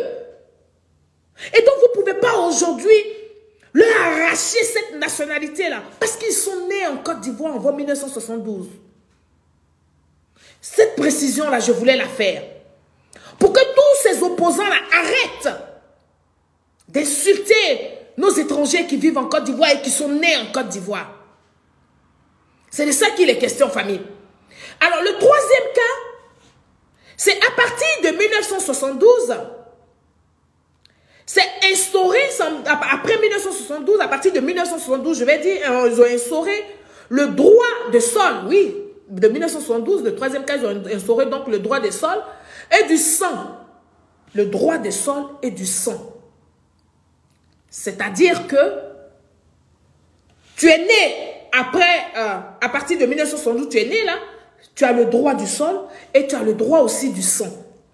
Le droit du sang, tout simplement, c'est quand tu as tes parents, un de tes parents ivoiriens.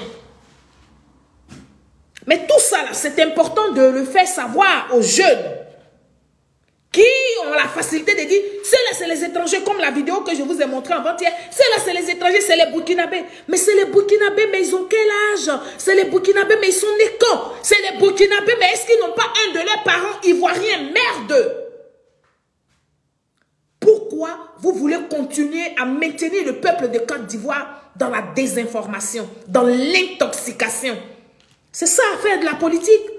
Je pense que la politique, on doit apprendre, on doit instruire, on doit donner les informations vraies à nos populations. C'est de ça qu'il est question, famille. Et c'est ce rôle-là que j'ai décidé de jouer sur les réseaux sociaux. Famille, on va continuer. Et donc, pour corroborer tout ce que je dis là, je vais vous faire écouter ici mon père. Je vais vous faire écouter le président de la République, son Excellence, Alassane Ouattara. On l'écoute. Je voudrais aborder, Monsieur le Président, un sujet qui fait très polémique, c'est la question de la nationalité et du foncier rural. Monsieur le Président, qu'est-ce qui explique cette naturalisation, d'aucuns diront massive, à laquelle la réforme veut procéder actuellement? Non, il n'y a pas de réforme ou de naturalisation massive. Nous nous sommes mis d'accord, tous les partis politiques, en tout cas représenté au Parlement par le passé, et comme aujourd'hui que nous avons un certain nombre de décisions qui doivent être corrigées. Et ceci a été confirmé par les accords de Inas Marcoussi. Notre loi de la nationalité prévoyait des cas séparés pour ceux qui étaient en Côte d'Ivoire jusqu'à l'indépendance, ceux qui sont restés de l'indépendance jusqu'en 1972 et après. Alors, sur ces trois catégories, les personnes qui étaient là jusqu'en 1960 avaient l'option d'avoir la nationalité ivoirienne. Cela n'a pas été porté à leur connaissance, elles n'ont pas pu le faire, elles ont un droit à la nationalité. Deuxièmement... Pause, papa! Ça me fait mal quand je te coupe la parole, mais il faut que j'explique à ceux qui nous regardent. Quand le président, son excellence Alassane Ouattara, est en train d'expliquer, vous allez aller un peu dans l'histoire.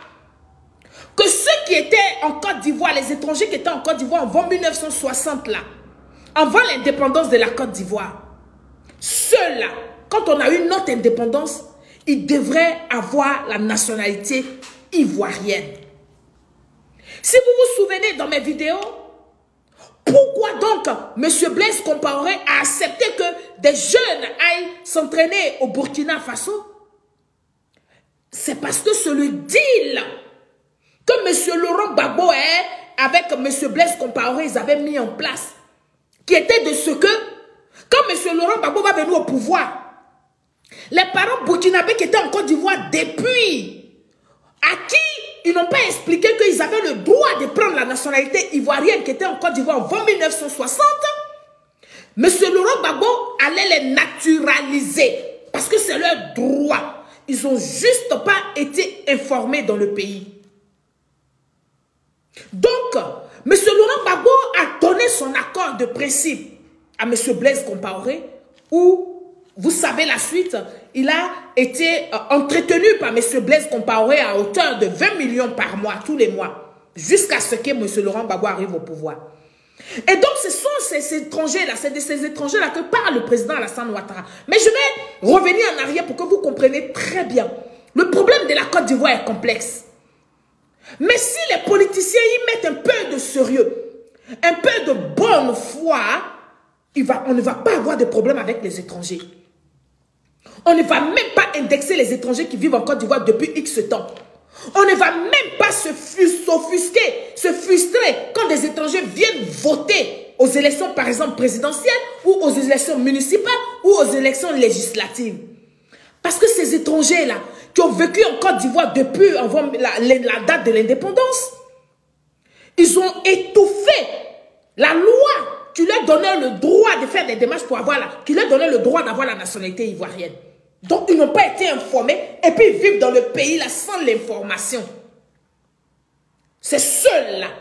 Quand le président Alassane Ouattara, l'homme au droit, se jette dans la politique, n'est-ce pas véritablement? Il lit, il voit les choses, il dit quelque part il y a eu une injustice.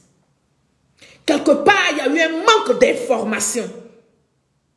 Alors, ceux-là, il faut les rétablir dans leurs droits. Est-ce que ça là, ça veut dire que le président Alassane Ouattara a fait donner la nationalité aux étrangers plein parce que c'est le discours qui tiennent.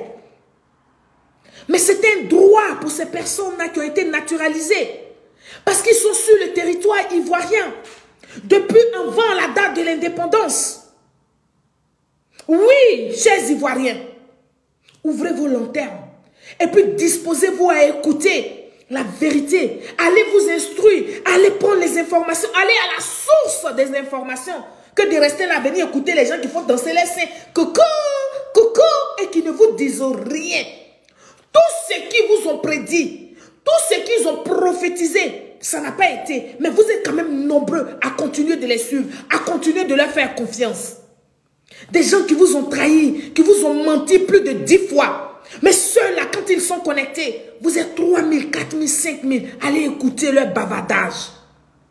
Voilà où nous avons le problème, peuple africain. On va écouter le président de son excellence Alassane Ouattara. Je reviens en arrière. C'est important. Ou de naturalisation massive. Nous nous sommes mis d'accord, tous les partis politiques, en tout cas représentés au Parlement par le passé et comme aujourd'hui que nous avons un certain nombre de décisions qui doivent être corrigées. Et ceci a été confirmé par les accords de Nidas Marcoussis. Très bien. Notre loi de la nationalité prévoyait des cas séparés pour ceux qui étaient en Côte d'Ivoire jusqu'à l'indépendance. Très bien. Ceux qui sont restés de l'indépendance jusqu'en 1972 et après. Alors, sur ces trois catégories, les personnes qui étaient là jusqu'en 1960 avaient l'option d'avoir la nationalité ivoirienne. Cela n'a pas été porté à leur connaissance. Elles n'ont pas pu... Cela n'a pas été porté à leur connaissance. Oui. C'est comme tu vis dans le pays, tu vis en France.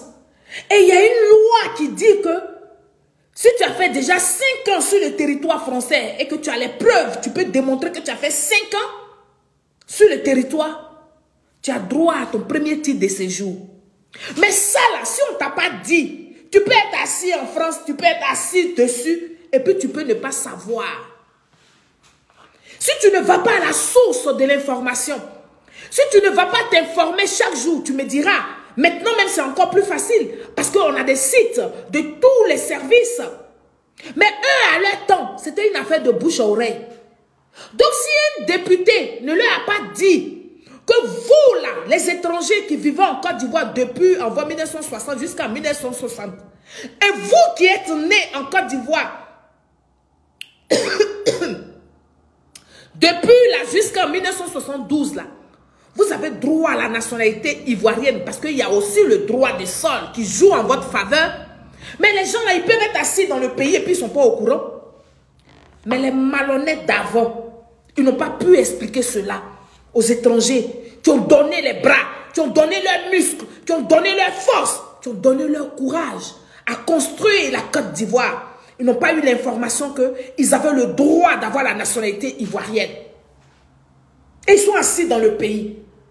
Et donc maintenant que l'homme honnête, l'homme qui met, n'est-ce pas, en pratique la loi, qui essaie de faire l'effort de ne pas utiliser l'injustice contre les étrangers qui vivent en Côte d'Ivoire.